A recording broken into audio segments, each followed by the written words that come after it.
पुराने जमाने में एक राजा थे। राजा का एक बेटा था, बहू थी और एक पोता था। वे बहू को एक बच्चा 6 महीने का था उसके गोद में। राजा बहुत दानी थे, प्रजा बहुत खुश रहती थी। दूर दूर तक राजा की प्रशंसा होने लगी। राजा जगह जगह नगर बसाने लगे, कुआं तालाब बहुत सारे बनवाए, गरीबों के कन्या का विवाह कराते थे। बहुत प्रकार के धर्म के कार्य राजा करते थे। राजा का बहुत यश बढ़ गया था। राजा कभी कभी दूसरे राजाओं के यहाँ भी जाया करते थे। राजा के मन में एक बार विचार आया कि जैसे सब राजाओं के यहाँ तालाब है, वैसे मेरा भी है। क्यों न मैं सब राजा से बड़ा और सुंदर तालाब बनवाऊं। यही सोचकर राजा ने तालाब का निर्माण कराने लगे। चारों तरफ बात फैल गई कि राजा जैसा तालाब का निर्माण करा रहे हैं, वैसा तालाब किसी भी राज्य में नहीं है। बहुत सुंदर घाट बना, तालाब बहुत बड़ा खुदवाए। दूर दूर से लोग देखने आने लगे, लेकिन तालाब में पानी ही नहीं आया। अब तो राजा बड़े सोच में पड़ गए। सब और लोग राजा पर हंसने लगे। पता नहीं राजा कौन से पाप किए कि पोखरे में पानी नहीं आया। राजा बहुत लज्जित हो गए। सारा खजाना लगा दिए, फिर भी पानी नहीं निकला। तो एक दिन राजा ने दरबार लगाया, अपने सभी मंत्रियों को बुलवाए, नगर के विद्वान पंडितों को बुलाया। सबसे राजा सुझाव मांगने लेने लगे। क्या किया जाए कि पोखरे में पानी आ जाए। बहुत गहन विचार के बाद पंडितों ने पाया कि पोखरे में किसी बालक की बलि दी जाए तभी पानी निकलेगा। अब विचार होने लगा, किसके बच्चे की बलि दी जाए, किसके बच्चे की बलि दी जाए। ये सुनकर सभी लोग भागने लगे। कोई राजा से बात करने को तैयार नहीं हुआ। कोई भी अपना बच्चा देने को नहीं कह रहा था। राजा बहुत सोच में पड़ गए। मैं क्या करूं? मेरे पोखरे में पानी कैसे आएगा? मेरा यश कम हो जाएगा, लोग मुझ पर हंसेंगे। मन में उनके तरह तरह का विचार आने लगा। जब कहीं से कोई अपना बच्चा देने को तैयार नहीं हुआ, राजा फिर विचार करने लगे, क्यों न मैं अपने बहू के बेटे की बलि दे दूं। दूसरे दिन सुबह बोले, बहू तुम्हारे मायके से खबर आई है कि तुम्हारी माँ बहुत बीमार है। तुम जल्दी से जाओ, नहीं तो माँ का मुंह नहीं देख पाओगी, वो मर जाएंगी। तब क्या होगा? बहू बोली, लेकिन ससुर जी आज तो हलखष्टी का व्रत है, मैं कैसे जाऊंगी। राजा बोले, कोई बात नहीं, मैं तुझे डोली से कहारों के साथ भेज दूंगा, लेकिन तू अकेले जाओ, बच्चे को मत ले जाना।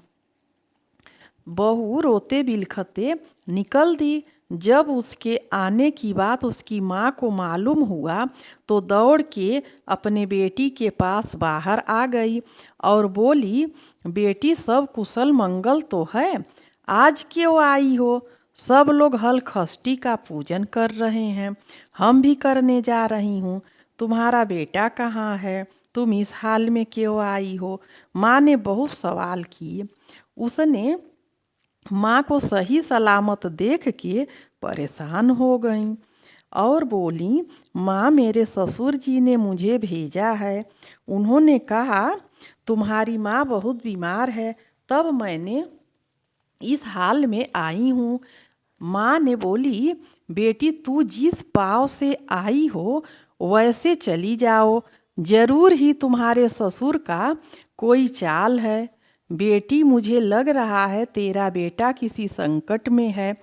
बहू लौट आई।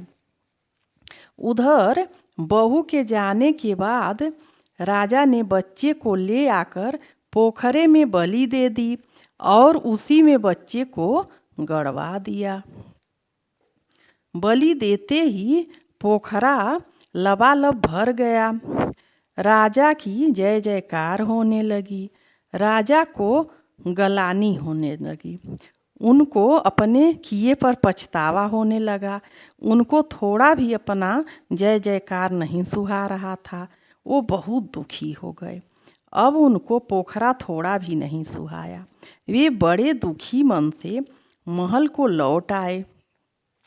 अब उनका भूत उतर गया, वो पोखरे का नशा अपने जय जयकार की।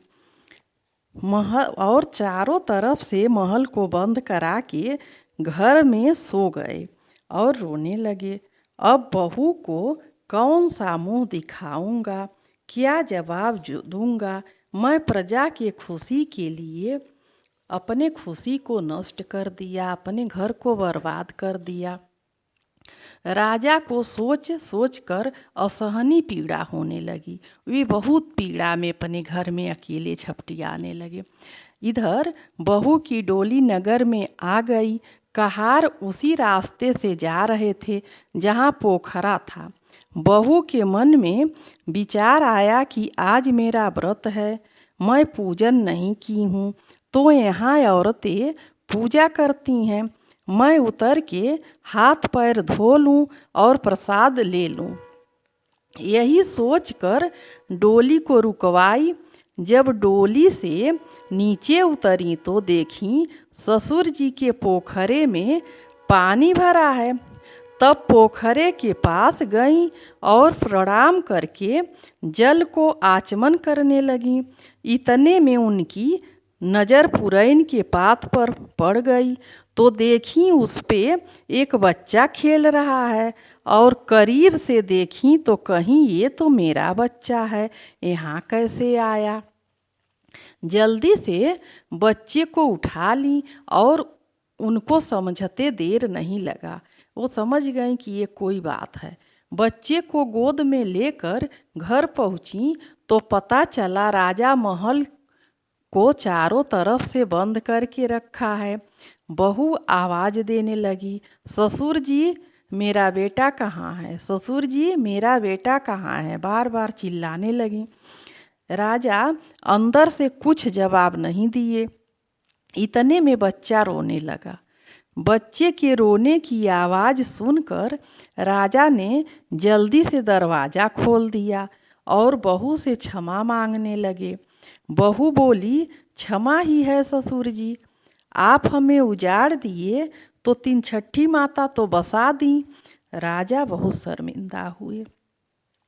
जिस तरह माताजी ने उस बहू को बसाया वैसे सभी लोगों को बसाएं, लेकिन आज के ज़माने में ये असंभव है। कोई भी इस तरह की गलती न करे। प्रेम से बोलो 3 छठी माता की जय।